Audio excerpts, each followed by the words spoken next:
4 سوالات تھے ان کو 40 کر کے ان کا جو ہے وہ مزید 40 سوال بنائے گئے ہیں، جس کا واحد مقصد وقت کا ضیاع ہے۔ انہوں نے کہا کہ ہم الیکشن لڑنا چاہتے ہیں اور ہم سمجھتے ہیں کہ ہم الیکشن کمیشن کا حصہ ہیں، کیونکہ آپ نے الیکشن کرانے ہیں اور ہم نے الیکشن لڑنا ہے، اس لیے میں الیکشن کمیشن کے اس رویے سے مایوس ہوا ہوں۔ خیر، سوال انہوں نے کہا کہ الیکشن کمیشن نے سوال پوچھا کہ فارم 65 پر پارٹی چیئرمین کی جگہ چیئرمین کے جو مجاز پرسن ہیں، شخص ہیں، انہوں نے کیوں نہیں کیا؟ تو علی ظفر صاحب نے کہا کہ فارم 65 کے مطابق جس کے اوپر سرٹیفکیٹ جاری ہونا ہے، اس کے مطابق الیکشن کمیشن کا جو قانون ہے اور الیکشنز ایکٹ جو ہے وہ اس کے تحت پارٹی چیئرمین ہی سگنیچر کرتے ہیں۔ ہم نے پہلے مجاز آفیسر کے سائن کروائے، تو الیکشن کمیشن کے سی پولیٹیکل فائنانس ونگ نے ہمیں یہ اعتراض کر دیا کہ پارٹی چیئرمین نے الیکشن کیوں نہیں کیا۔ تو پھر انہوں نے یہ سوال کیا کہ کیا فارم 65 کے اوپر پارٹی چیئرمین کے سائنس کے اوپر کیا الیکشن کمیشن آف پاکستان نے کبھی اس کا نوٹس لیا ہے، کسی اور سیاسی جماعت نے کر کی ہیں؟ انہوں نے پھر دلیل میں یہ بتایا کہ شہباز شریف صاحب نے بھی، مولانا فضل الرحمان نے بھی اور اسفند یار ولی صاحب نے بھی، جو الیکشن کمیشن نے سرٹیفکیٹ جاری کیے ہیں، ان کے اوپر ان کے جو پارٹی سربراہان ہیں ان کے دستخط ہیں۔ پھر انہوں نے کا سوال ہوا کہ جون 2022 کے الیکشن کا ذکر کیا لیکن 2017 کا ذکر کیوں نہیں کیا؟ تو بیرسٹر علی ظفر نے کہا کہ کیونکہ 2022 کے آخری الیکشنز ہوئے تھے، ان کو الیکشن کمیشن آف پاکستان نے نہیں مانا، لیکن ہم نے اپنے جواب میں سال 2017 کے ہونے والے انٹرا پارٹی الیکشنز ہیں اس کا بھی ذکر کیا ہوا ہے۔ پھر علی ظفر صاحب نے کہا کہ الیکشن کمیشن نے سوال پوچھا انٹرا پارٹی الیکشنز پروسیس کو پبلسٹی کیوں نہیں کی؟ علی ظفر صاحب نے یہاں پر ناک آؤٹ کیا۔ انہوں نے کہا یہ سوال اور یہ بات الیکشن کمیشن تو نہیں پوچھ سکتا، البتہ کوئی فریق پوچھ سکتا ہے، لیکن یہاں پر ایسا محسوس ہوتا ہے کہ جیسے فریق الیکشن کمیشن ہو، اور میں یہ سمجھتا ہوں کہ یہ سوال ٹھیک نہیں ہے، کیونکہ الیکشن کمیشن متاثرہ فریق نہیں ہے۔ لیکن پھر بھی الیکشن کمیشن کو ہم پہلے بتا چکے ہیں کہ یہ پروسیس ہم نے پبلک کیا تھا انٹرا پارٹی۔ پھر انہوں نے کہا کہ میں نے خود اس کی پریس کانفرنس کی تھی۔ علی ظفر صاحب نے کہا کہ الیکشن کمیشن نے پھر ایک سوال پوچھا کہ انٹرا پارٹی الیکشن سے پہلے نیشنل کونسل کیوں نہیں بنائی؟ تو علی ظفر صاحب نے کہا کہ یہ وہی بات ہے کہ انڈا پہلے آیا یا پھر مرغی پہلے آئی۔ انہوں نے کہا ہمارے آئین کے مطابق یہ ہے کہ پہلے انٹرا پارٹی الیکشنز ہوں گے، پارٹی چیئرمین بنیں گے، اور پھر پارٹی چیئرمین جو ہے وہ نیشنل کونسل بنے گی۔ تو پی ٹی آئی کے آئین کے رول 28 کے تحت انٹرا پارٹی الیکشنز کے بعد ہی نیشنل کونسل بنے گی، اور وہ ہم نے کیا ہے۔ پھر جو 40 سوالات ان میں سے علی ظفر نے کہا کہ الیکشن کمیشن نے پوچھا کہ وفاقی اور صوبائی باڈیز کے الیکشن ایک دن کیوں نہ کرائے، ایک دن کیوں کرائے الیکشن؟ علی ظفر صاحب نے کہا کہ یہ سوال پی ٹی آئی آئین کو پڑھے بغیر پوچھا گیا ہے۔ پارٹی آئین کے مطابق الیکشنز الگ الگ کرانے کا نہیں کہا گیا۔ آئین کے مطابق چیئرمین پی ٹی آئی اور پینل کے الیکشنز کی بات کی گئی ہے، اور انہوں نے کہا کہ چیئرمین اور پینل کے الیکشنز کا جو شیڈول ہے وہ ایک ہوتا ہے جو ہم نے دیا۔ پھر ممبر خیبر پختونخوا نے سوال کیا کہ آئین میں الیکشن سیشنز میں ہونے کا کہا گیا ہے۔ تو بیرسٹر علی ظفر نے کہا کہ جب معاملہ بلا مقابلہ کا تھا تو پھر اس میں الیکشنز اور سیشنز کی بات ہی نہیں اٹھتی۔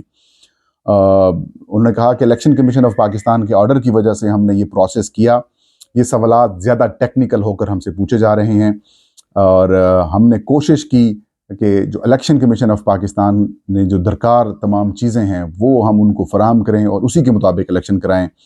پھر انہوں نے کہا کہ پوچھا گیا کہ انٹرا پارٹی کے انتخابات کے 2 شیڈول کیوں نہیں دیے؟ انہوں نے کہا کہ پھر وہی سوال جس کا میں پہلے جواب دے چکا ہوں، اور پھر انہیں ایک اور کویسچن اٹھایا الیکشن کمیشن کے اوپر، کیا یہ سوالات کسی اور سیاسی جماعت کی انٹرا پارٹی الیکشنز کے وقت بھی پوچھے گئے ہیں؟ تو ممبر خیبر پختونخوا نے کہا کہ آپ نے پھر ان کی انٹر پارٹی الیکشن کو چیلنج کیوں نہیں کیا؟ تو علی ظفر نے پھر ناک آؤٹ کیا۔ انہوں نے کہا کہ دیکھیں آپ کا فیصلہ ہے کہ پارٹی ممبرز کے علاوہ کوئی نہیں پوچھ سکتا اور کوئی چیلنج نہیں کر سکتا۔ تو پھر چیف الیکشن کمشنر نے ممبر صاحب کو ریسکیو کرتے ہوئے کہا کہ الیکشن کمیشن نے کئی سیاسی جماعتوں کے انٹر پارٹی الیکشنز کو جو ہے وہ سوالات اٹھائے ہیں، اور اس وقت کیونکہ وقت کم ہے تو ہم آپ کو تفصیلات نہیں دیتے۔ پھر علی ظفر صاحب دلائل کے اوپر ہے۔ انہوں نے کہا کہ پوچھا گیا کہ پینل بلا مقابلہ کیوں نہیں ہوئے، الیکشنز میں کیوں نہیں کیا؟ علی ظفر نے کہا کہ یہ پھر وہی سوال ہے، کیونکہ جب معاملہ ہی بلا مقابلہ ہوگا تو پھر ہم کیا انتظار کرتے رہتے کہ مخالف پینل آتا اور پھر ہم الیکشن کراتے. اور انہوں نے کہا کہ بلا مقابلہ جو الیکشنز ہیں وہ تحریک انصاف کے آئین کے خلاف نہیں ہیں. علی ظفر نے کہا کہ ایک ہی طرح کے ایک ہی سوال کو 9 طریقوں سے مختلف انداز میں جو ہے وہ پوچھا گیا ہے. اور جب سوال ہوا تو اس کا جواب دیتے ہوئے پھر الیکشن کمیشن کے ممبر جو سندھ ہیں نثار درانی صاحب، انہوں نے کہا کہ یہ جو سوال آیا ہے اس کا جواب آپ پہلے ہی دے چکے ہیں. اس کے علاوہ چیف الیکشن کمشنر نے بے بسی کے عالم میں تو یہ کہہ دیا کہ آپ کے سوالوں کے جوابات تو الیکشن کمیشن کے ممبران دے رہے ہیں. اور علی ظفر صاحب نے پھر دلائل میں کہا کہ الیکشن کمیشن کے پولیٹیکل فنانس ونگ صاحب نے یہ پوچھا ہے کہ پارٹی آئین ساتھ کیوں نہیں لگایا. انہوں نے کہا کہ پہلے اعتراض کے بعد پارٹی آئین واپس ہو چکا تھا، تو پھر آئین ہم نے جمع کرایا ہوا ہے، وہ آلریڈی الیکشن کمیشن کے پاس ہے اور دوبارہ بھی ہم نے جمع کرا دیا ہے. علی ظفر نے کہا کہ یہ بنیادی طور پر کوئی اسکروٹنی یا پھر وہ فارم 65 یا پھر وہ سرٹیفکیٹ جاری کرنے والے سوالات نہیں ہیں، یہ بیسیکلی ڈانٹ ڈپٹ ہے. اور ڈانٹ ڈپٹ کے علاوہ ایسا کچھ نہیں ہے کہ پہلے آپ نے یہ کیوں نہیں کرایا. علی ظفر نے کہا کہ الیکشن کمیشن نے پوچھا کہ پارٹی آئین کے رولز جو ہیں وہ فراہم نہیں کیے گئے. یہاں پر انہوں نے کہا کہ رولز فراہمی کا سیکشن 209 ہے، اس کے تحت پارٹی سرٹیفکیٹ سے اس سے متعلق نہیں ہے، لیکن رولز قانون یہ کہتا ہے کہ رولز جو ہے وہ ہم الیکشن کمیشن کو جمع کرانے کے پابند نہیں ہیں، لیکن اگر الیکشن کمیشن یہ کہتا ہے تو ہم رولز کو بھی فراہم کر دیتے ہیں. پھر یہاں پر انٹرسٹنگ معاملہ سامنے آیا، وہ یہ کہ ویب سائٹ پر رولز کیوں نہیں ڈالے اور ویب سائٹ کے اوپر جو ہے وہ ووٹر لسٹیں کیوں نہیں ہیں. تو علی ظفر صاحب نے بڑا یہاں پر زبردست قسم کا جواب دیا اور یہ کہا کہ الیکشن کمیشن کے پاس جو ہے وہ 175 سیاسی جماعتیں رجسٹرڈ ہیں. کیا الیکشن کمیشن آف پاکستان نے یہ دیکھا ہے اس کے پولیٹیکل فنانس ونگ نے کہ کتنی سیاسی جماعتوں نے اپنی ویب سائٹس بنائی ہوئی ہیں؟ کسی کے پاس جواب نہیں تھا. پھر علی ظفر صاحب نے کہا کہ صرف 20 سیاسی جماعتیں ہیں جن کی ویب سائٹس ہیں. اور پھر چیف الیکشن کمشنر نے کہا کہ ہو سکتا ہے کہ پھر انہوں نے کہا کہ ہو سکتا ہے کہ بڑی سیاسی جماعتیں ہوں.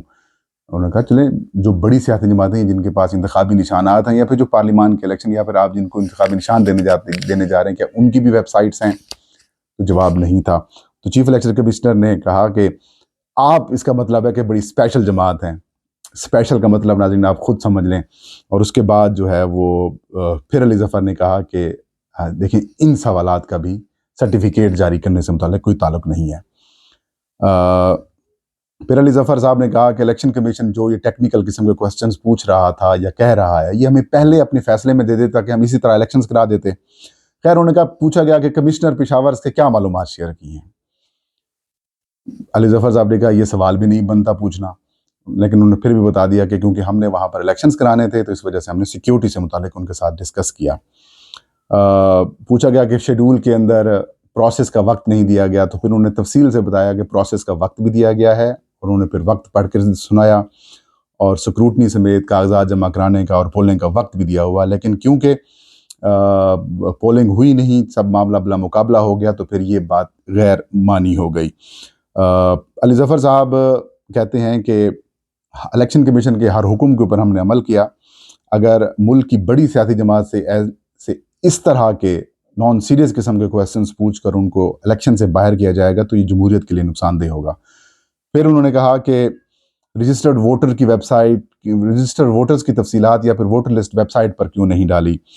تو یہاں پر علی ظفر صاحب نے تو جو سوال کا جواب دیا، لیکن میرے ذہن میں ایک جواب ضرور آیا کہ علی ظفر صاحب یہ کہتے کہ دیکھیں الیکشن کمیشن آف پاکستان کی ووٹر لسٹ، پورے پاکستان کی جو ووٹر لسٹ ہیں 12 کروڑ 85 لاکھ، ان کی تفصیل ویب سائٹ کے اوپر نہیں ہے. ان کی تفصیل یا ان کا ڈیٹا ویب سائٹ کے اوپر نہیں ہے. خیر علی ظفر صاحب نے کہا کہ تحریک انصاف کی ایک رابطہ ایپ ہے اور اس رابطہ ایپ میں جو ہے وہ ہم نے اس اپنی جو ووٹر لسٹ ہے وہ ڈالی ہوئی ہے. پھر انہوں نے کہا پوچھا گیا ایڈ ہاک الیکشن کمیشن نہیں بنایا تحریک انصاف نے، تو انہوں نے کہا کہ ایڈ ہاک الیکشن کمیشن بھی بنایا ہوا ہے اور اس کے بھی جواب ہم نے دے دیے ہیں. اس کے بعد چیف الیکشن کمشنر سکندر سلطان راجہ، جو کہ جب پہلے سوال کے جواب انہوں نے علی ظفر صاحب نے دیا تو الیکشن کمشنر نے کہا اپنے ڈی جی پولیٹیکل فنانس کو کہ آپ نوٹ کرتے جائیں پھر آپ نے جواب دینا ہے. لیکن جب علی ظفر صاحب کے زبردست قسم کے جوابات کے اوپر اور اس کے بعد جس طریقے سے میٹھے میٹھے انداز میں انہوں نے